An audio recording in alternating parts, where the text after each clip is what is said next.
Hello there and good morning, viewers. Now, we have seen record numbers of Reform UK members defecting to us, claims UKIP. Could it be that Reform UK is losing its shine at the grassroots activist level? Now, I will say right up front, I've absolutely no way of proving this one way or another. But the UKIP leader, Nick Tenconi, published a post on the UKIP official X account yesterday saying, UKIP has seen record numbers of Reform UK members joining us over the last few weeks as Reform has forgotten the working class. Be part of the largest patriotic movement Britain has ever seen. Now, and this has, of course, drawn out the old arguments about splitting the vote. But I myself have seen many comments in various social media threads that once Reform UK had branded them as one of that lot, referring, of course, to the supporters of a certain Mr. Robinson, then it was UKIP all the way for them. And I think that Tommy will be the one joker in the pack that could change everything. Once he's free from his political prisoner sentence, then watch which way he jumps. And that will decide on an awful lot of numbers following him, whichever way it is. And only a fool would discount the level of support Tommy has. And judging by what I've heard and what I know about, Tommy is far more likely to jump into the arms of that lot than join Reform UK, unless something changes drastically. So as I bring Richard into the fray, I'll ask you, dear viewers, what do you think? Hello, Richard. Oh, hello there. Okay. Oh, this is a conversation that we've sort of touched on before. Is it vote splitting, even to hold this conversation? So we need to have it out, so battle lines can be drawn. Firstly, is this a substantiated claim by UKIP, Nick Tenconi, or a hyperbolic statement? It wouldn't surprise me, though, if Reform were hemorrhaging voters to UKIP after recent comments by Tice and Widdicombe and Nigel Farage. Richard Tice, of course, saying that lot. Nigel Farage saying he wants nothing to do with Tommy.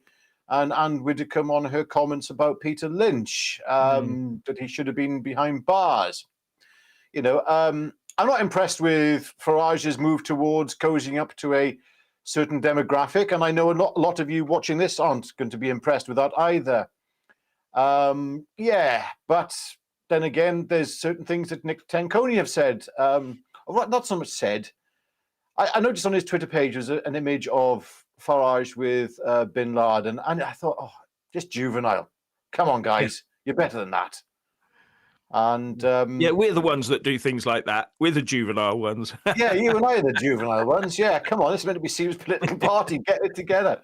Okay, I think UKIP might need a little bit of help, we might say, in its sort of publicity. But I don't know. Is this true, though? I mean, yeah, that's the question. Is this splitting the vote? I mean, there's some people out there who say you shouldn't be having this conversation. Just stop talking about UKIP, vote Reform, and that's it. And I think you do have a fair point there, to be honest with you. Because yes, but that's the same argument that the Tories used, wasn't it? About not splitting the vote. So everybody who sets up their stall is now trying to say, don't split the vote, and the because the only vote split that doesn't matter is the one between Labour and Conservative, because they're basically the same. There you go. I mean, this is a good point from Steve V. Nick is an excellent leader, straight, direct, passionate, and suitably impatient with dithering. Now, that is a very big point, that last one, impatient with dithering. Right now, we're sort of, a brick wall is coming to us. Well, we're speeding towards a brick wall at a quite an alarming rate, and we have to change direction pretty sharpish.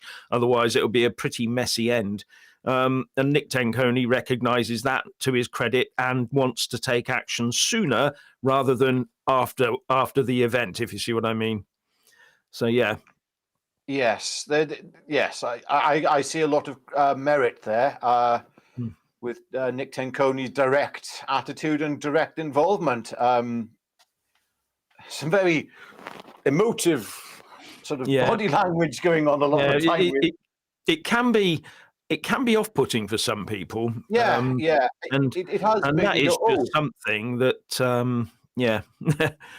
But at the same time, look, he's demonstrating passion as well. I don't know. It's a very difficult. Nick Tenconi's a bit of an unknown quantity, but I do like a lot of things he's come out and said. I'm like, yeah, okay, I'm behind you on that. Whilst Yeah. Farage is sort of drifting towards. The Lib Dems? No. No, unfair. It's just Yeah, that he's not.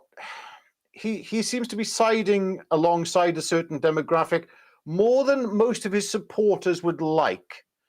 And it's almost like a massive misreading of the room to think that people will yeah, stay loyal whilst he walks towards that sort of certain demographic. And this isn't. I mean, I can see his point. Look, that maybe he's trying to court that demographic. I mean, a recent appointment in the party would suggest that could be what's yeah, going on. I don't know, but I just get a bit of an uneasy feeling, and I know a lot of you watching this also yeah, have that uneasy feeling and have yeah, articulated it. yeah, So very difficult, very, very difficult. yeah, If reform are moving away from the working classes, as Nick Tenconi sort of suggested, and moving towards UKIP, then okay, well, reform, you've got a problem. You've got a big problem on your hands.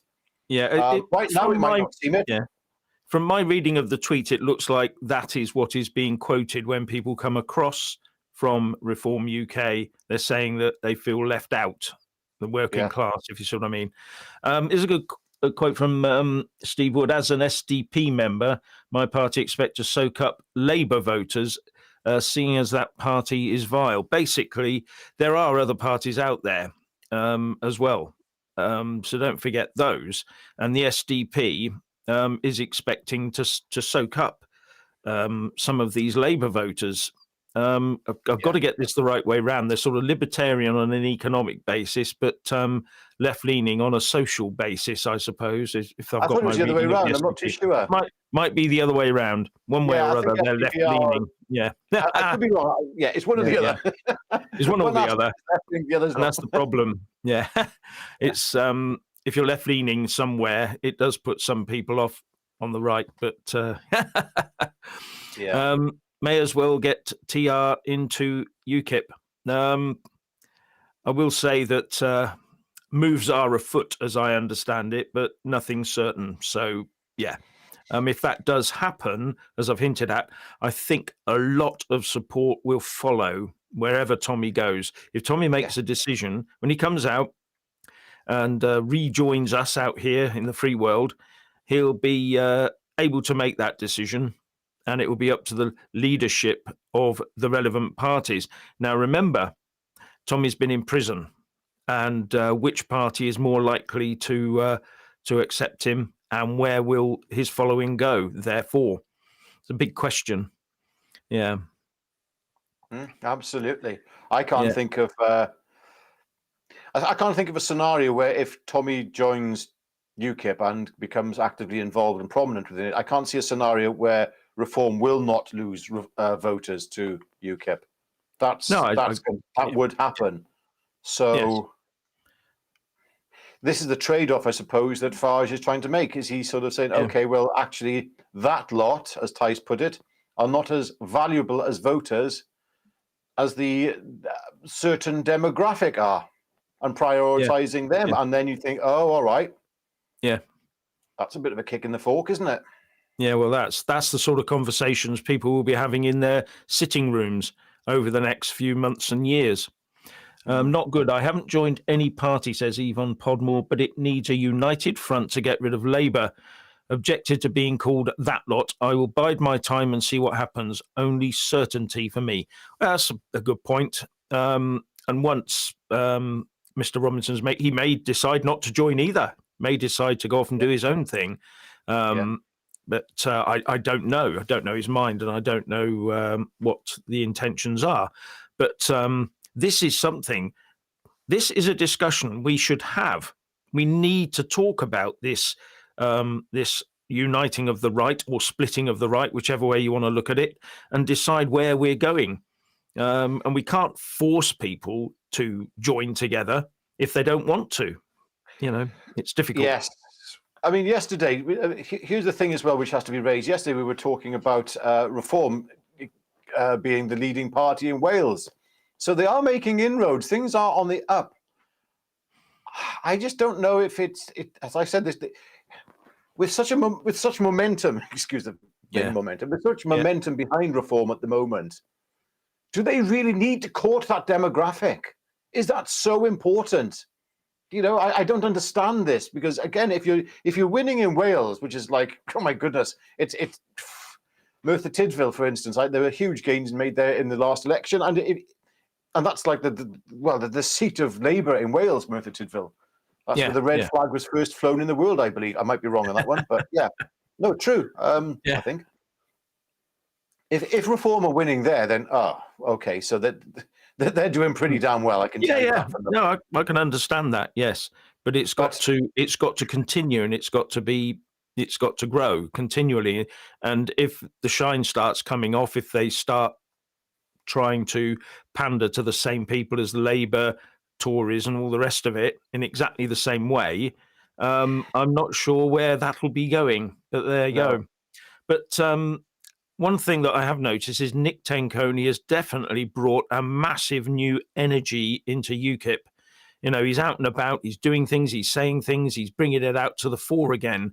And looking at the comments under that particular post that I put the image of up, a lot of people saying, oh, you're irrelevant and stop splitting the vote and all that. And I thought, well, if they're irrelevant, you wouldn't actually be commenting under their Twitter profile. So it does show you that there is concern there. So yeah, I would say that if you're bothering to do that, then you are a bit worried. So does that mean that UKIP is making inroads? And the big question for me is UKIP too hard, or is it Reform UK that's too soft for some of these people? And because Nick Tenconi is quite forthright in his views about immigration and stuff like this, whereas Reform UK tends to be a bit more reticent about approaching that particular matter. And it depends really on what the bulk of the voters want to see as time progresses. As time progresses and we see migration continuing at its current rate, what will people start to think as that grows? And that's a big question. I can't second guess, but I have my own thoughts in it, as you would imagine. Yes. Well, it'll only take, the thing is, okay, so UKIP might be serving a very good purpose here as well, because they might be the last gatekeepers of sanity, believe it or not, in this country. If we were to have another Southport incident, for instance, hypothetically, or something, or another Manchester Arena incident, I think that people would start to look more towards extremism, and I do fear that. And by that I mean the far right, not UKIP or any of us lot. No, the real far right. And UKIP would be the last place that people would look to say, okay, it's not that far, but it's pretty hard, and he wants to sort out this situation, which clearly, if there's no deportations, as mass deportations, as Farage has hinted at, then clearly, Reform are not going to be up to the task of dealing, or meeting, I should say, the public in such a moment of rage. Whereas Nick Tenconi could comfortably meet them and say, okay, I totally get it. We have policies. We're not far right, but we are going to deal with this. And to be honest with you, if you look at what UKIP is saying, it's no worse than what a lot of countries are saying right now. I mean, look at what's his name? Is it Tom Hall? I can't remember. Somebody in the comments, please remind me of what his name is. The chap that Trump is getting to sort out the issues with border control and deportations in America. He is far harder, coming down far harder than Nick Tenconi in his rhetoric. So, yeah. that's the man who would be meeting a general public, if there was another serious incident. And hopefully we would see a peaceful outcome, because, Yes. I mean, what would happen if there was another Southport or another Manchester bombing? What would actually Yeah. happen? What if this Christmas some Christmas market got attacked? What's going to happen? Are we all just going? Would everyone just sit back and be good boys and girls? I hope so. I really hope so. Yeah. But the thing is, we wouldn't have any representation from our political class, because they're not going to do anything. What do you honestly think that Starmer and that lot would take action against? Would do what needs to be done, I should say, really, by bringing in those people who need to be brought in. Yeah. Yeah. Now, one of the things that strikes me is that when people, if they are defecting in numbers, it suggests something's not quite right within the ship, if you see what I mean. It means that they're getting disaffected, moving to a new home, a new political home. And that's not something that people do easily. So if there are defections at that sort of level, people who've been in the party, maybe been activists, and they're now moving out, that does pose a problem. If I was in charge of a political party and saw that start happening, I would be into social media saying, oh, it's not true, it's not happening, and all the rest of it, and stop splitting the vote. That's what the Tories do, isn't it? Don't split the vote. And everybody knows that as soon as they say that, they're worried about Reform UK, don't they? It's just a thought. Yeah, totally. So thank you to MJV for your super chat. It's a message to me, it is. Hey, Richard, how long are you on the carnivore diet for? How's it going? Good, bad points. Cheers, boys. Okay, so I'm on it until Christmas. Well, I'm on it until Christmas. I've lost, I was 19 stone a month ago. I'm down to just under 17 stone, 16 stone, 12, I think it is now. And good points, I feel much better, healthier, blood pressure down to normal. Bad points, I'm craving carbs. There we go. Sorry, had to reply that one. Thank you. Thank you very much. Thank you very much, MJV. Yeah. Now, as WAS182 says, if you split the vote between Reform and UKIP, Labour win again. Now, this is the interesting bit. Do you remember that the last election, all the Tories stayed at home and didn't vote Tory? So Labour got in. Labour is making a complete hash of everything they touch at the moment. Everything's going completely wrong. So I think that come the next election, if they last that long, the Labour voters may well be the ones staying at home, and we may end up with a completely different result and someone else winning. So I wouldn't just assume that the Labour voters are all going to come out, because if they go down this, most Labour voters aren't communists. They're not. They're really not.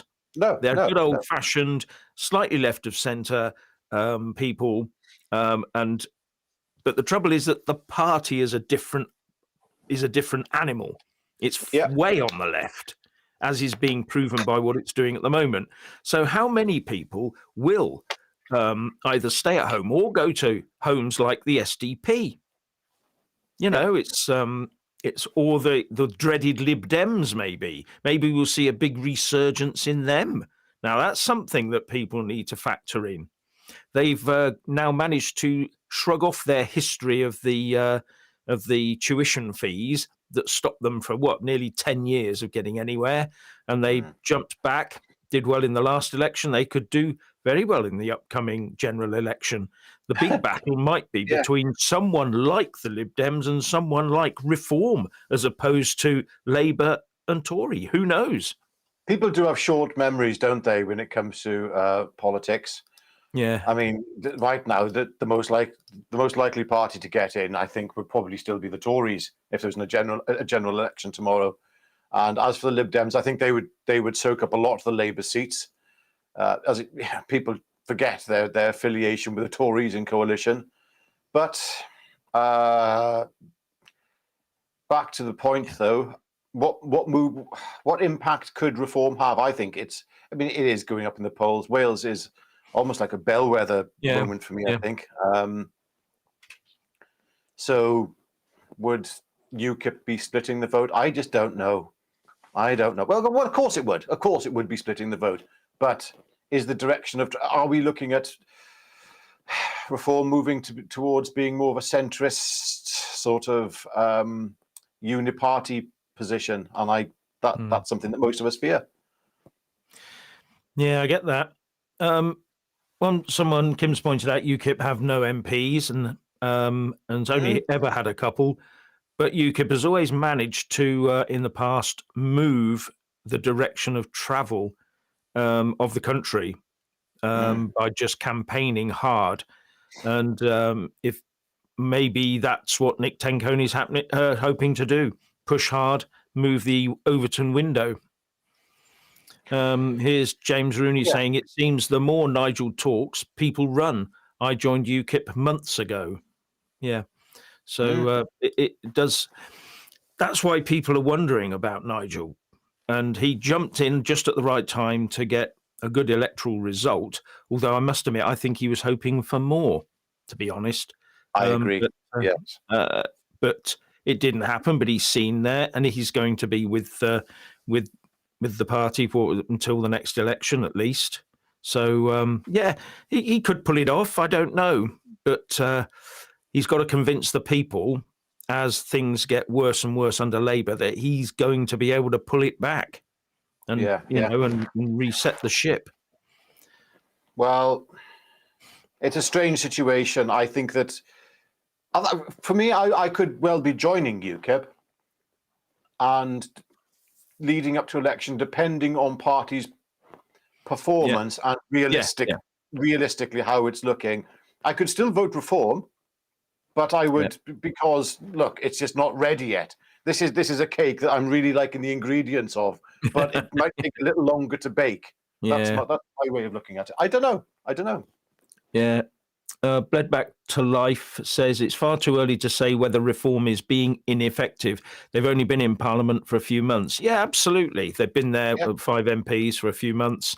They've stirred the pot a couple of times. But will that continue? It's very difficult to say. It's very difficult with just 1, 2, 3, 4, 5 MPs. As the Green Party found out with their 1 MP at the time, remember? She could stand up and say a lot, but nothing ever happened really. Although the Green Party didn't do that well, how much effect did they have on forcing this whole net zero thing on us? Just think about that. Yeah, it's very true. How much impact does political activism have compared to having MPs? Just think about that. Well, it's money, isn't it? It's the lobbyists, and there's a lot of money involved in this, and that's what worries me about potentially the direction of travel with Reform at the moment, because the money behind the party might be influencing it. I don't know. Yeah, I don't know. Now that I'm just reiterating what lots of people have said there on social media and other, commentators on these matters, I should say, political commentators. Yeah. This is a very difficult one. Yeah. Honestly, says Hackathon Mage, honestly, Jeremy Clarkson should form a party. I'd vote Jeremy instead. The Jeremy Party. That would be different, wouldn't it? A powerful and influential figure. A lot of people are likening him to like the British Trump. I'm sorry, he's not that. He's not that. That's for sure. Yes, he's a man with influence at the moment because of his program on, on Amazon Prime, the farming program. But that's it. That's it. I don't think there's much more to that situation. I mean, he could be a figurehead for the farmers. I mean, hopefully, he might be able to make some real impact there. But as a political long-term entity, I don't think so. Well, he could get elected, I suppose, as an MP in a farming community, possibly. Very possible, yeah. But the trouble is that when you look at ages ago, we did a video on sort of a few farming statistics, and one of them was the number of workers. There used to be nearly 1 million people working on the land in this country, as farmers. Now it's down to something like 200,000, and they're spread out quite thinly around quite large areas of farmland in various counties. So you wonder whether they actually control the vote or have a majority impact in any part of the country, and that may be the problem. So Well, you'd have to 200,000 farm workers supplying a never increasing population. Yeah, and the number of farm workers is declining as mechanization goes up. So mechanization is taking over, which means that the farmers are actually quite productive. Their productivity generally goes up every year. So a farmer produces more food every year than they did the previous year. So it's sort of gradually trending up, in complete contrast to the public sector that seems to be soaking up all the cash and has all the workers in it. And it always needs more workers and more paper shufflers, doesn't it? Wish they'd get their productivity in order so they could do more work every year than they did last year. That would be something, wouldn't it? But on a positive note, thinking about UKIP and reform, okay, maybe there's some sort of cross-pollination going on between people going in some policies, and I think both parties potentially want the best for this country. Is there some kind of unifying that could take place between reform and UKIP? I hope so. I can't see it, but I hope so. It would be nice to think that all the centre right could unify, and the right that could just unify into one voting bloc even. Yeah, it is a difficult call, that one. Steve V says, has Nigel lost his freshness now he's been in an electric chamber around 2 decades? Feels more like a politician. And that's what sort of worries me. He sort of comes across as just another mainstream politician now, because they see him in the House of Commons doing what everyone else in the House of Commons does. It's quite funny that when he was in an MEP, and do you remember the damp rag speech, the damp towel, whatever it was, Herman Van Rompuy? Has he done anything like that in Westminster? Would he dare do anything like that in Westminster? That's the thing. He can't, because basically what would happen is the Speaker would step straight in and ban him. And then if he banned him for a certain number, they could actually have a vote to ban him for a certain number of days. And if they get it up high enough, there's a recall petition put out. So he can't even dare to go against the system in that way, because Labour's got such a massive majority, they could vote him out, basically.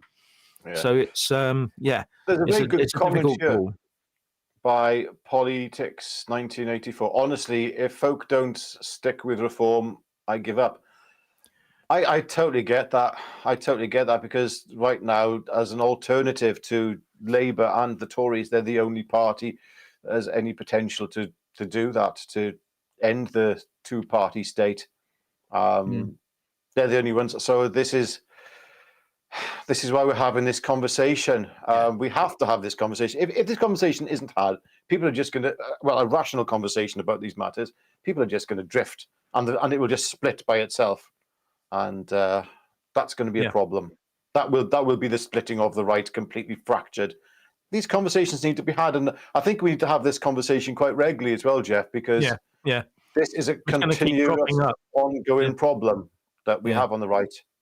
Well, here's one from Ruth Cormack. UKIP needs more candidates with Mickey Mouse CVs. It worked for Labour. There you go. Yes, it did. And I won't talk about a previous UKIP leader and his CV. Anyway, long time back. Not Nigel Farage. Yeah. Oh, I remember. Yes. Yeah.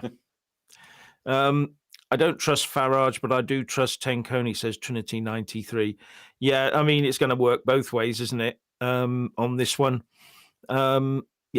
It's what you feel and what you think. And once again, You choose a political party. I've made a choice, and I've told other people, and I'm sort of wedded to it now. It's like the old, my dad voted Labour, so I must vote Labour, and my son will vote Labour. It's very difficult. I just don't want anyone to get buyer's regret, regardless of if it's UKIP or Reform. If people vote UKIP and then found that they split the vote, I don't want to have that regret. And if they vote Reform and all of a sudden that doesn't turn out the way that they had wanted, I don't want that buyer's regret to be out there, because we've seen the Labour voters en masse have got buyer's regret. Yeah, and it's a very real thing. I mean, buyer's regret. Boris Johnson. Yeah, his government did it. I have to say, secretly, I quite liked Boris initially. I thought, he's a character and bit of get to about him, and then come on, Richard. It supplied us with lots of material for our videos for quite a long time, didn't it, Boris Johnson? Yeah, it did, yeah.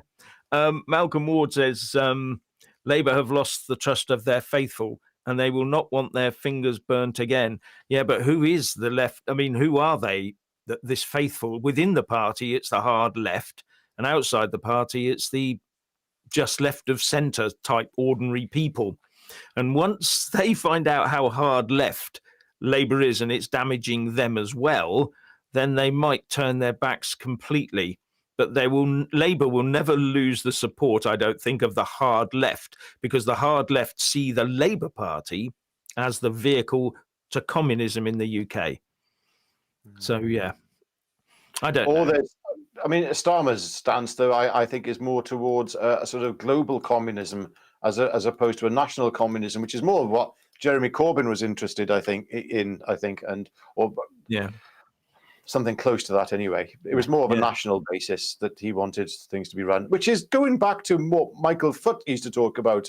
He was a very interesting character, Michael Foot. He regarded himself to be a socialist libertarian, and he wasn't such a bad old egg, was Michael Foot, when you look back. And no, he was. He seemed to be pretty straight in his beliefs, and he wouldn't try and fool you or anything.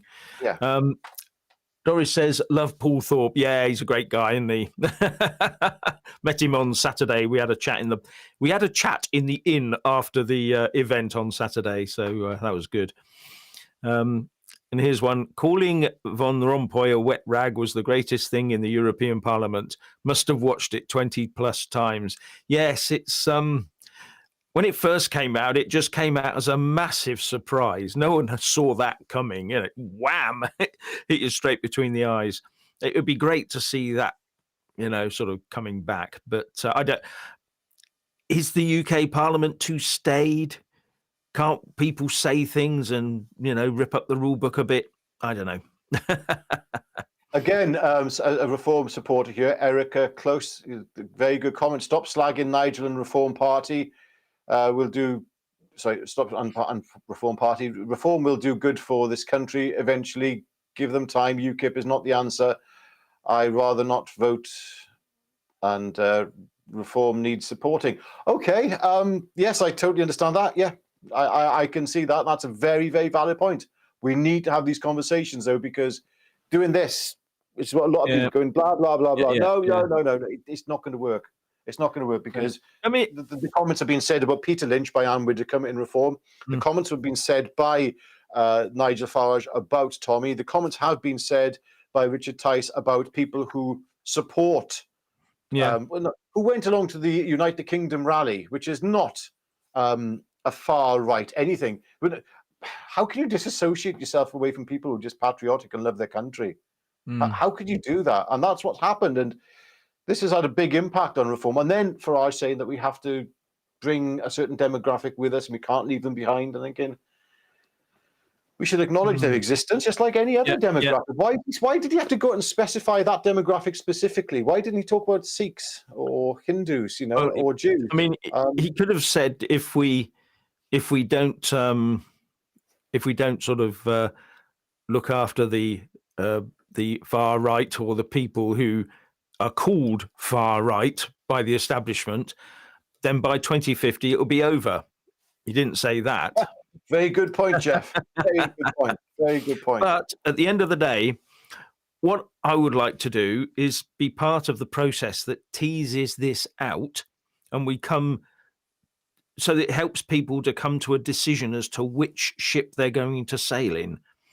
And this is what I want to do. If we all end up in the Reform ship or the UKIP ship or another ship, as long as it's a big ship and it's full of people who have all been through the arguments, been through the processes of thought, and said, right, this, because no political party is perfect. Let's get away from that. No political party is perfect, ever, ever, ever. You've got to join the one that you think is mostly aligned with what you think, and then vote for them. And that's what I'm trying to tease out. Which of these parties is most aligned with what most people really think? And then we have to get on that ship. So that's sort of my process there. Yeah, on principle, I totally agree with you. The problem is the party which aligns, I think, with most people probably watching this would be UKIP in values. However, in terms of which party they're slightly aligned with, more so than the other two major parties. Yeah.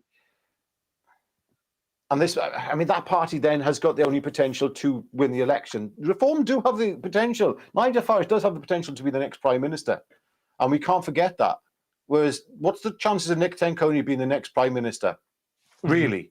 Yeah, exactly. So those two things have to be weighed up. Even though you may as I said, time to UKIP, but if UKIP come the election on to vote Reform. That's the way I'm looking at it. Yes, yeah. Be off mark here though, because again, that's voting without believing in your core principles, and that's the hard part. Yes, it's compromising. It's saying, okay, I'll take an incremental change then. Yeah. Oh, I'll take an incremental change. I won't take the full change. I don't know. Yeah, Doris says I'd be behind Reform if Ben Habib was leader, and so if Ben Habib was back inside the centre of the action in Reform, I think that would be a game changer for Reform. But I'm not sure how that will pan out, and might have some news on that by the weekend or early next week. We'll see how things pan out on that.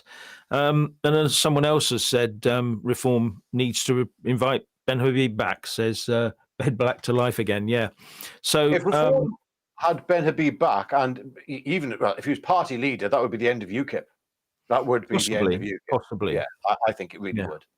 Ben Habib definitely is well respected by most people on the right of politics. Word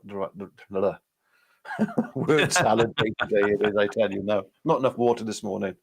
Yeah, most people would move over, I think, to Reform if Ben came back. Yeah, someone's put in the comments that Reform UK got rid of Ben because he wouldn't bring them a certain demographic vote, but I don't know how true that is. Someone else, Anthony Lee, Reform all the way for him. So that's a fair comment. I'm not going against any of this. What I'm trying to do is tease out which is the best ship to sail on, as I've said, and it's